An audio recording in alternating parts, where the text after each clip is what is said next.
This is one of those books that I only read because I knew there was a film coming out, and I always like to read the book first. So welcome to my book versus movie for The Housemaid. Welcome back, or if you are new here, welcome. My name is Katrina and I make bookish content as well as movie reviews here on this channel every week. Book versus movie videos are some of my favorite to make because I love making that comparison and bringing my two worlds together. They are always spoiler free, and I will leave a playlist of my book versus movie videos linked up here if you are looking for other thoughts and comparisons. So yes, sometimes they make a movie of a book I've already read, and sometimes I see that there is a movie coming out and go, oh, need to read that book first. So I will admit that I fell down the whole Housemaid rabbit hole.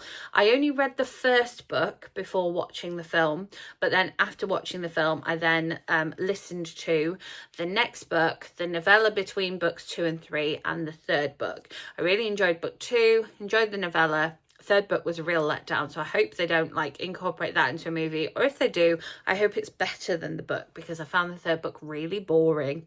But the first book I really enjoyed, and lots of people talk about the reveals, and if you saw the reveal coming, and lots of people talk about the fact that it's very predictable. I fully didn't see any reveals coming. I was like, even though I'd seen the trailers for the film when I read the book, which kind of does always skew in your mind a little bit, because you then picture the characters from the book as those people, which I think is a bit unfair. So, full bias here. I did picture them as, Amanda Seyfried and Sydney Sweeney. But I think that even though I'd seen the trailer, I didn't see any of the reveals or twists, if you will, coming. And so I found the book really addictive and really kind of exciting and thrilling. So even though I knew those reveals were coming, I still found that the film was equally as exciting and thrilling, despite the fact that, like I say, I knew some of these things were coming, and so the thrill was maybe not as big of a thrill. It is very hard to talk about specifics in this video without giving away any spoilers, but I thought that they cast the film really well, because those actresses played those characters a lot like they had been written in the novel, and I thought that they cast the male protagonist particularly well as well, because you kind of need to warm to him somewhat, whereas you're not really meant to trust either of the women, I don't think, whereas you are supposed to put your faith and trust in him. And so I thought that they cast someone who played the part in a sort of warm enough way, but also in a sexy way, because this is a bit of a sexy book and film at the same time as being a thriller. But yeah, I really enjoyed the film. I thought they cast it incredibly well, but there are some changes. Obviously, as always with a book versus a movie, you've got your hour and a half to 2 hours to tell the story in movie form, whereas the audiobook I think was 10 or 11 hours long, so that kind of gives you an idea of roughly how long it would take you to read the book as well. So you're sort of thinking about that difference in time, but some of the minor details were left out, which I think is important, because, as I said, you're supposed to, as an audience, you've got that very classic unreliable narrator. Like, we know going into this that our narrator is a criminal. We know going into it that they have been a criminal, and we know that we're not sure whether to trust either of the female leads. So I think that some of the small details that are in the book, they're like tiny little things that happen to make us suspicious about anyone.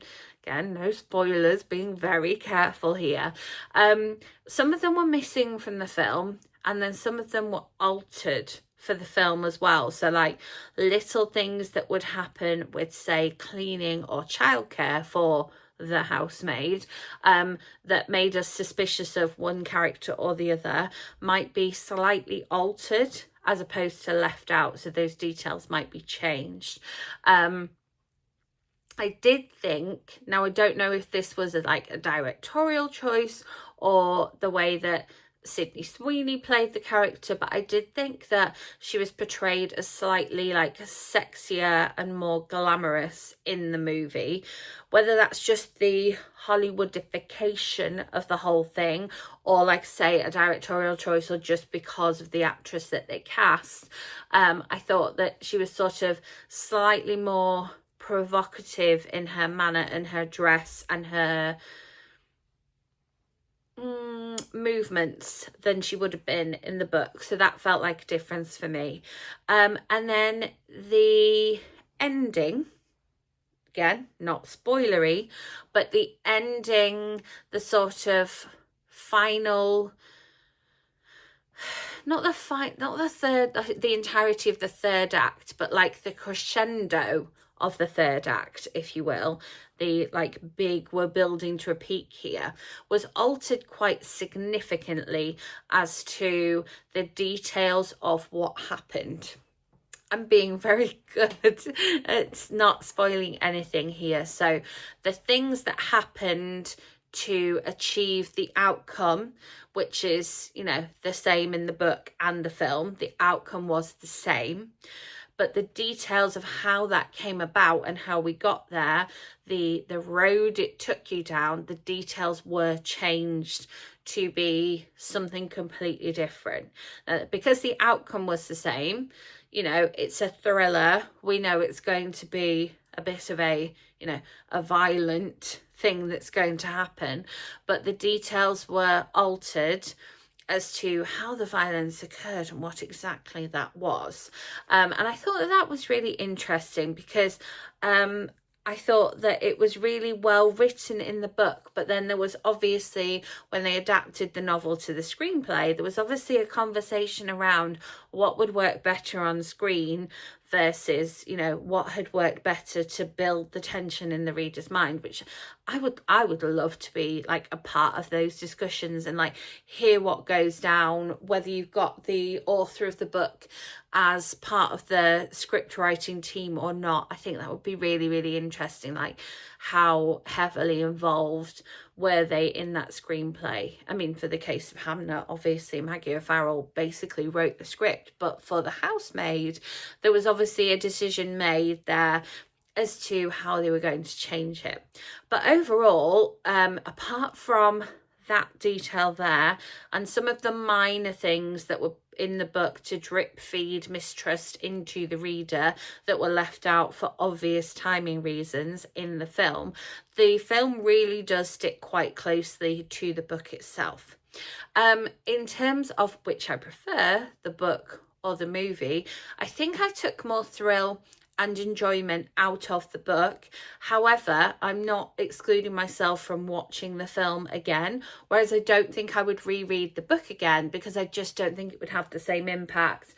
And I suppose as well, I ended up reading the sequel, the novella, and the third in the trilogy as a kind of reread anyway. So I would say if you're looking for that like original thrill, then the book is better. But if you're looking for, you know, commercial value, then the film I would probably rewatch again because I did really enjoy it. And I think that it did a good job of representing the story that the book told. As always, if there are any other book versus movie videos you would like me to make here on the channel, then do let me know in comments.